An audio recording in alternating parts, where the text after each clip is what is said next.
हे आहे गोकुळचं श्रीखंड. अगदी जिभेवर रेंगाळणार. जिभेवरच नाही तर मनावरही रेंगाळणार. गोकुळ श्रीखंड, मनावर रेंगाळणार.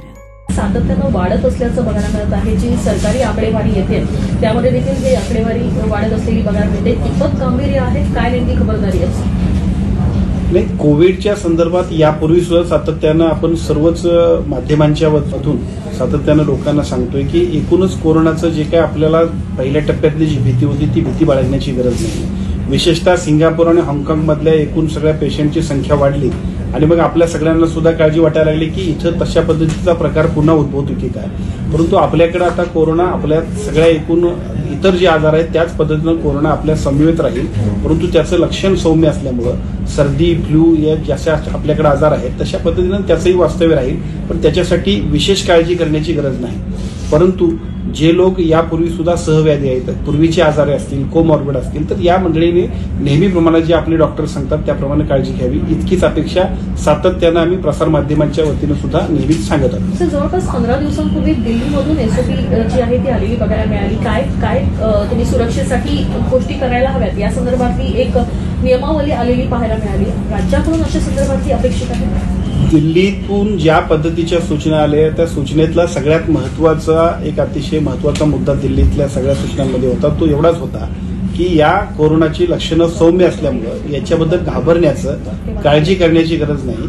विशेषतः आपण पॅनिक लोकांना करू नये, तर त्यांना फक्त विश्वासात घेऊन वस्तुस्थिती सांगा आणि त्याला कोरोना जरी झाला तरी आता काही फारशी काळजी करण्यापेक्षा डॉक्टरांचा सल्ला घेऊन योग्य त्या पद्धतीनं आवश्यक त्या यंत्रणा आरोग्य विभागाकडे ज्या आहेत त्या सगळ्याच्या सज्जतेसहित आपण त्यांना मार्गदर्शन करा अशा पद्धतीच्या सूचना दिल्या. मात्र 2 रुग्ण केएम मधले हे कोरोनामुळे दगावल्याचं देखील समोर आलेलं आहे. त्यामुळेच कुठेतरी भीतीचं एक वातावरण पाहायला मिळतं. नाही, मी आपल्याला याच्यापूर्वी सुद्धा सांगतो, आजचा सुद्धा जर काय आपण एखाद्या ठिकाणी मृत्यू झाला तर दुर्दैवानं त्याला अगोदरचे सगळे आजार आहेत आणि त्या आजारातला सह आजार म्हणजे कोरोना आहे. म्हणजे जसं न्यूमोनिया सुद्धा आपल्याकडे व्हायचा आणि न्यूमोनिया म्हणजे शेवटचे लास्ट स्टेजला जसे इतर आजार होतात तसं सुद्धा कोरोना आहे. याच्यामुळं अगोदरच ते आजारी आहेत, त्यांचे वेगळ्या पद्धतीचे आजाराची निदान झालेले आहेत, औषधोपचार सुरू आहेत, अशा लोकांनाच हा आजार झालेला असल्यामुळं तर त्यांचे अगोदरचे जे आजार आहेत की ज्याच्यामुळे जसं की कॅन्सर आहे, डायबेटिक आहेत पेशंट, इतर काही ऑपरेशन्स त्यांचे असतील त्या सगळ्यांमुळे किंवा वृद्धत्व आहे या सगळ्या गोष्टींचा सुद्धा त्याच्यावरती परिणाम आहे. त्यामुळं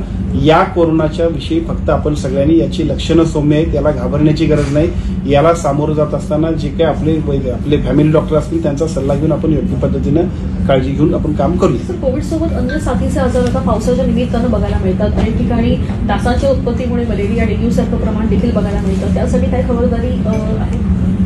पावसाळा सुरू होतोय. पावसाळा सुरू होत असताना एका बाजूला बीएमसीला म्हणजे मुंबई महानगरपालिका असेल किंवा संपूर्ण राज्यातल्या सर्वच महानगरपालिका आणि स्थानिक स्वराज्य संस्थांना सुद्धा आम्ही सूचना दिलेल्या आहेत. आमच्या आरोग्य विभागाची टीम याबद्दल एनसीडीचे जे सगळे प्रोग्राम राबवते त्यामध्ये या सगळ्या 7 रोग आजाराबद्दल काय उपाययोजना केल्या पाहिजेत, काय काळजी घेतली पाहिजे याची एसओपी सुद्धा आपण सगळीकडे दिलेली आहे. आणि कोणत्याही परिस्थितीत अशा पद्धतीचे आजार उद्भवू नयेत यासाठी आवश्यक त्या उपाययोजनांनी जर समजा अशा पद्धतीला सामोरं जायचं असेल तरी सुद्धा काय करावं याच्याबद्दलच्या सूचना आमच्या आरोग्य विभागाच्या टीमने दिलेल्या आहेत. ताज्या घडामोडींसाठी आरके न्यूजच्या युट्यूब चॅनेलला सबस्क्राईब करा आणि बेल आयकॉनला क्लिक करायला विसरू नका. आ आ आई येस ब ब बदक क क कणीदार ख ख खमंग ग ग